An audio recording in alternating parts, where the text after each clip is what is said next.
Okay, so in this lesson, we're going to look at the third argument that we can pass into the range function. So far, we have looked at two arguments that we can pass into the range function, and we said those two arguments can determine the start and the end of a given sequence of numbers. All right, so let me jump into my Sublime Text and show you what I'm talking about. So we said if we pass in one argument, it's going to determine the end, right? Let's say I pass in a 20, save and run. Down here, you see this determines the end. So if I want 20, I should pass in a 21, save and run. You see it prints 0 up to 20. However, I don't have control of the start. So let me specify the start. So if I want to specify the start, maybe I want to start from 5.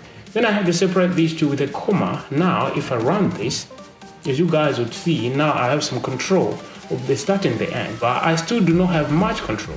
I can still control what? Let me see, 5, 6, 6, 7. This is a step or the interval. I don't have control of the interval.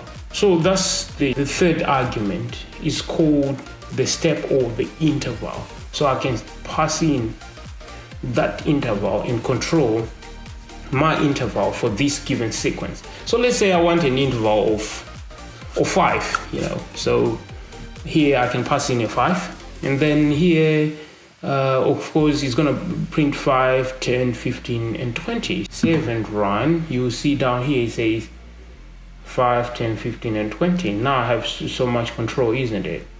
Yeah, so now I can play around with this to save and run.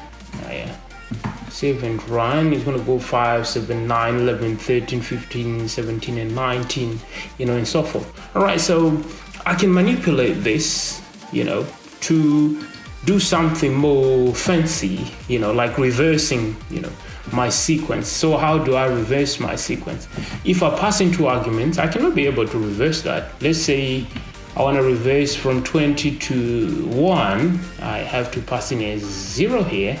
So if I run this, it's going to give me an empty list. However, if I pass in a third argument, C, if I pass in a -1, save and run, you guys would see it's going to go 20, 19, 18 up until 1. So the third argument, which is the interval, will do the magic for me. Okay, so this is how this interval works. Okay, it helps me to decide how many steps I should take from a given number to another number.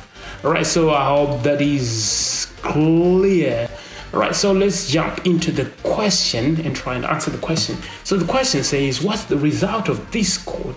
I need to go into my Sublime Text and type this. It says 3 and then go to 15 and then with a step of 3. So as you guys can see, start from 3 and at 15, and then the interval is going to be 3. So if I save and run, down here you see 3, 6, 9 and 12.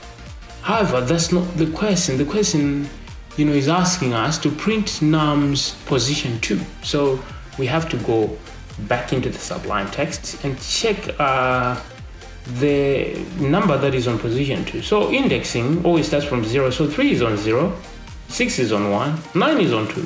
I can confirm this by putting square brackets and passing in a 2. Save and run. You see a 9 down here. So that's the answer. This is a straightforward answer. So it's going to be 9. Check it out. Boom, that's the correct answer. All right, so in our next lesson, we're going to focus on combining a for loop and the range function together to do even more magic. Okay, so I want to thank you for your time. I hope to see you in our next video. For now, I'm out. Bye.